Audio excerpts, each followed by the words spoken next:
Hi everyone, it's Mike here with Durga Designs. I know, you're like, why is he not in the shop? And the truth is, it's freezing cold in there. I'm here in Central Texas, and for some odd reason, we have been getting a lot of cold weather this time of year.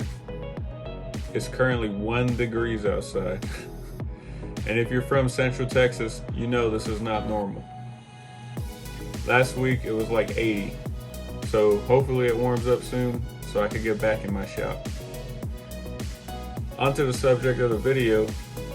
Today we'll be looking at the second part in a 2-part video series I created on how to restore an old door. The door was purchased by my mother-in-law. She found someone selling it online for fairly cheap, around $25. Her plan was to take out the top panel and replace it with glass. She tried her best with the jigsaw and did what she could to add material to the bottom so the door would fit in her doorway. As you can see, the material she added was not up to par. She did well using the jigsaw to take out the top panel, but I thought I could do better. So I started to take out the trim that held the old panel in place. While doing so, I accidentally tore out a large chunk of the top rail. So now I had to figure out a way to replace it. I noticed this old door was made very well and could see they used mortise and tenon type joinery. So I figured I'd give it a go and mill up some lumber and try my hand at my first mortise and tenon. If you'd like to see the video on how I did the mortise and tenon, check out the other videos in my channel. Thanks. So without further ado, let's get to the video. Alright, so I have the original door. Underneath the door I'm repairing.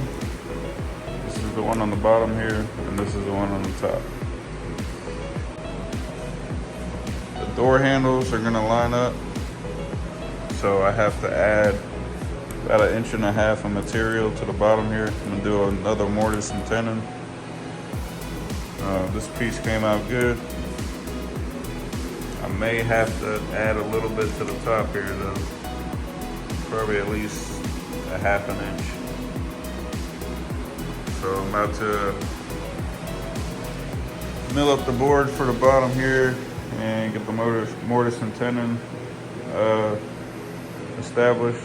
And then I'll be able to put those 2 pieces together. And I'll get that extra 1.5 inches that I need down here. Alright, so pro tip. You always want to check the ends of your boards. Make sure there's no nails or staples in there. Most of the time they have staples. They attach a tag to the bottom too. This one just had an adhesive on it, so I peeled it off, but I noticed that there's a staple. You don't want to run that through your table saw. It will cut it, but it will dull your blade, and you also have the chance of it deflecting back at you. So just be careful. But you can take it out with a screwdriver. Flathead will work. Just get it underneath there, pry it up a little bit. If you have some wire cutters, take those and just pull it out. Yeah, so be careful of that, guys.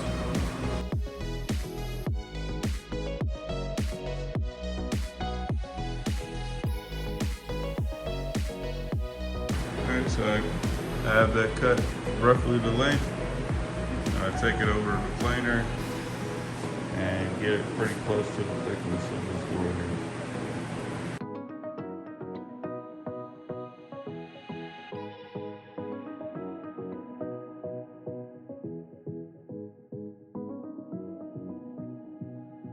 Alright guys, so the next step is to joint the board.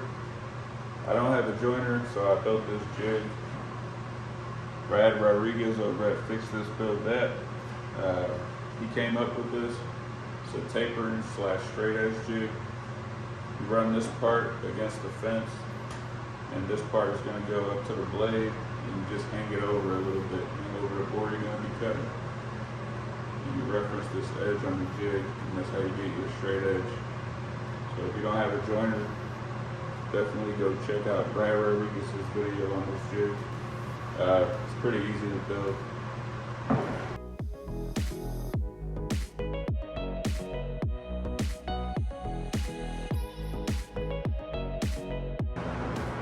Okay, so now that I have a perfectly straight edge, take this out the jig.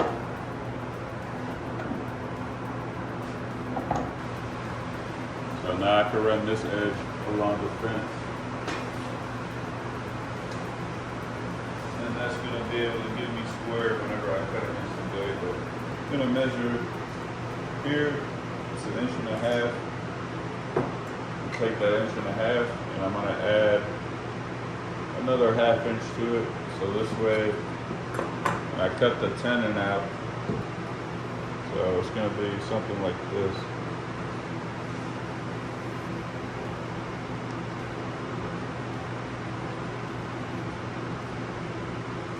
And all these spots here,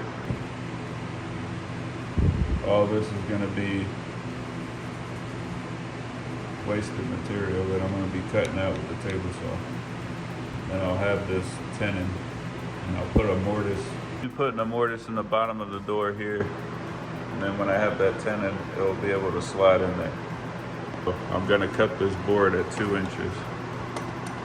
So I give my 1.5 inches to cover the bottom length of the door here.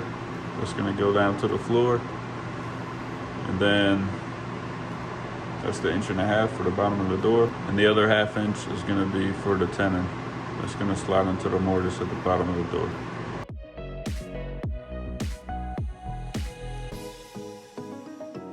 So now my board is all milled up, square on all edges. Left it a tiny bit longer on the edges here. Cut that down later. And when I ran it through the planer, it made it pretty flush.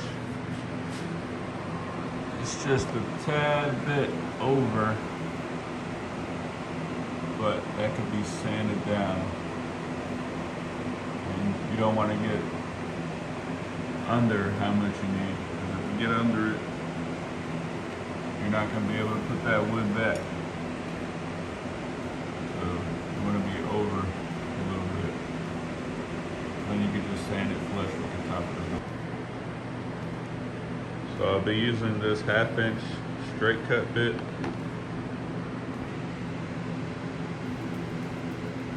This one here.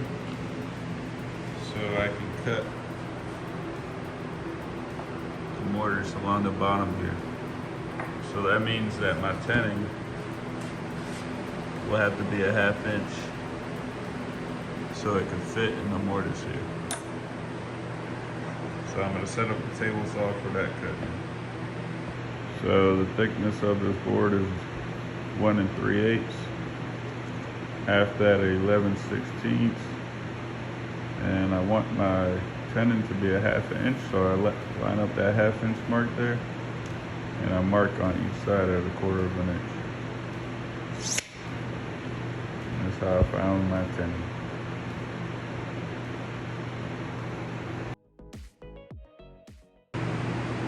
So after I got my center line, and I measured over 1/4 inch from each side and marked it, I measured over this way, and I got 7/16.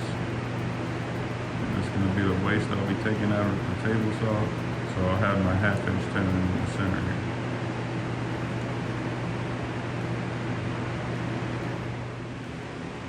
Blade height is set at 1/2 inch. And the blade to the fence is 7/16. That's the material I'll be taking. Alright, so I made a mistake. I forgot about the curve of the blade. Whoopsie! So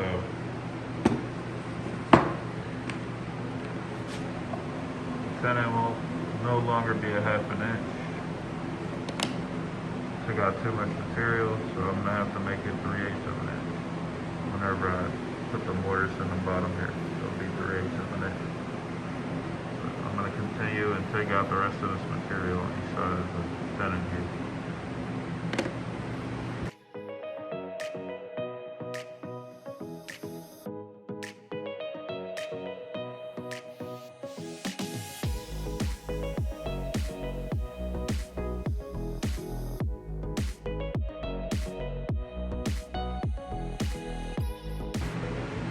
So here I'm just taking off what's needed so the board will be flush with the edge of the door.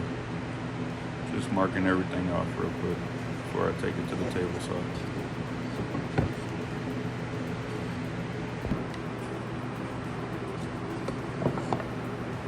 Just set the board here just to make sure everything looks good. Gonna line it up a little bit. Double checking my measurements before I do take it to the table saw. Because you want to measure twice and only cut once. That's the goal anyway.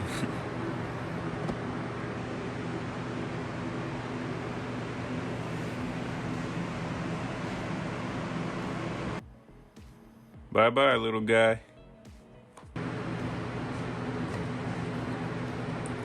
So I decided to inset the tenon about 1 inch in. So when it does get inserted into the mortise, it won't be seen from the outside edge of the door.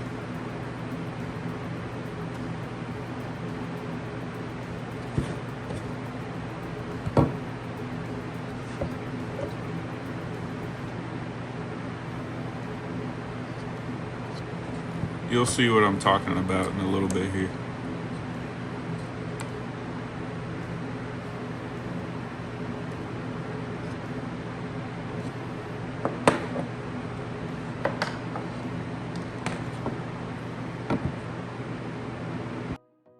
So now I'm using that cutoff to raise the blade up to, get it to the right height.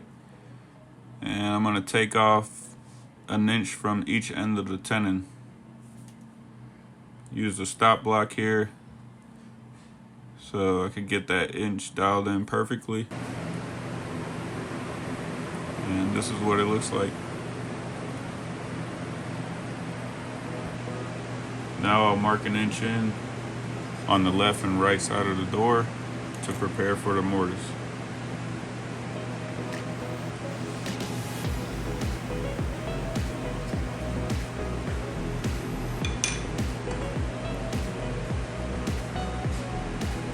So I have my 3/8 inch router bit in the router centered. Use the fence, set that up.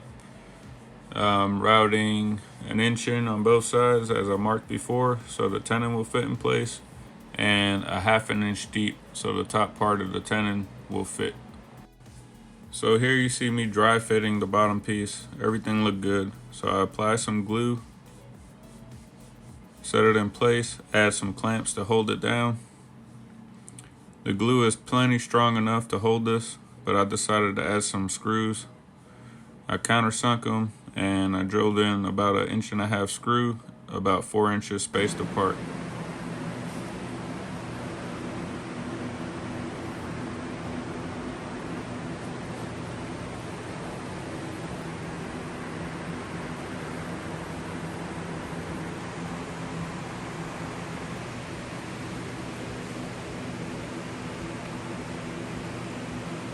So these are just pictures I took after I had the clamps and the screws in.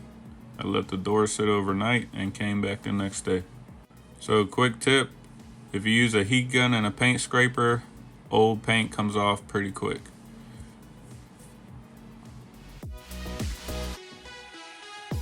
So this is the door after about 20 minutes of taking the old paint off. So here I mark off where the hinges will go. I did not film the process of routing out the recesses for them, unfortunately, but it's not that hard to do. Also, I did not film the process of adding this top strip to the door. It's pretty much the same process as adding the bottom part.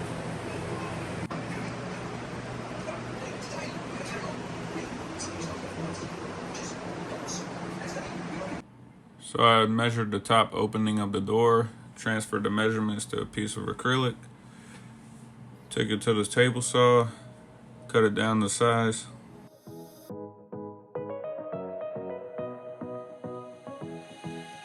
So here's an example of me doing something the hard way. I really wanted to use my incremiter gauge to cut the miters on the inner trim for the top panel. But as you can see, my table saw top is not that large. So there's a simpler way to do this. I'll show you in a second. Right here, I'm testing the pieces that I cut so far, making sure the miters look good. Cut them at 45s. And yeah, that looks pretty good to me. But there is an easier way.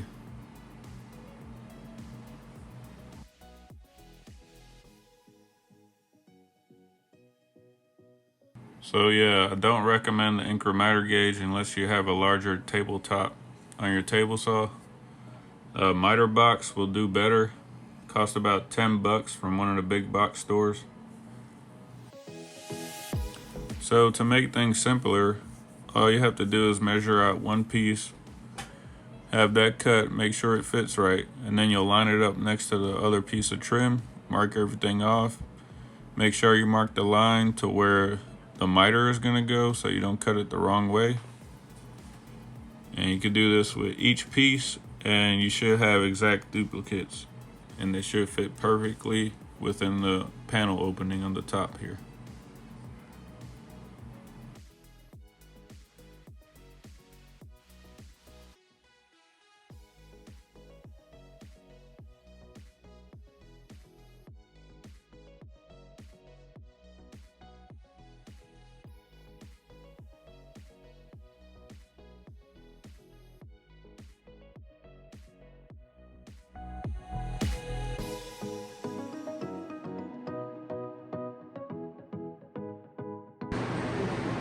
So you can use the miter box a whole lot easier. Simpler than using a table saw. Got the trim for the inner part of the door. This I picked up from Jonathan Katz-Moses' website. I think it might have been Taylor Tools actually. But it's like a dovetail saw, works pretty good for doing that. They do sell a regular hand saw you can buy, and that will work with this perfectly.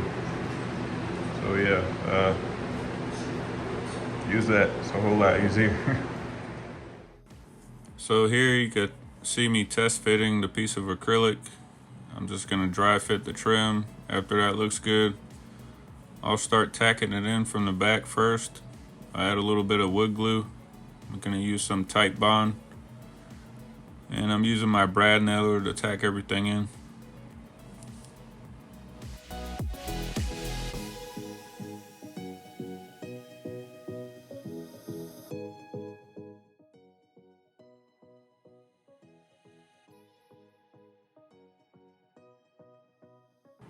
So the trim is glued and brad nailed to the back side of the door here. You can see the holes from the brad nails. Those can be filled with wood putty or even wood plastic and then sanded down. This way the holes won't be visible anymore.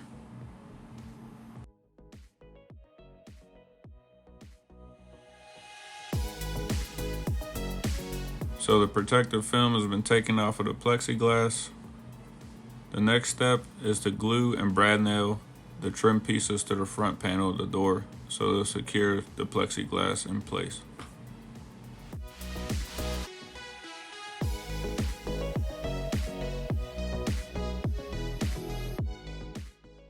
Alright guys, so I hope you enjoyed the video. I hope you learned a little something. Sorry for the bad editing. I mean, this is my first YouTube video. I'm still getting used to the editing. I didn't film the part of the sanding of the door. That's kind of boring, so I just skipped that part. Also, I got the door to my mother-in-law's house. She painted it and hung it, and I have a picture. It looked pretty good. So hopefully you guys learned a little something. If you have any questions or comments, please leave them down in the comment section below. And if you'd like to see more videos like this, please like this video and subscribe to my channel. All right, guys. Hope you have a good one. Peace.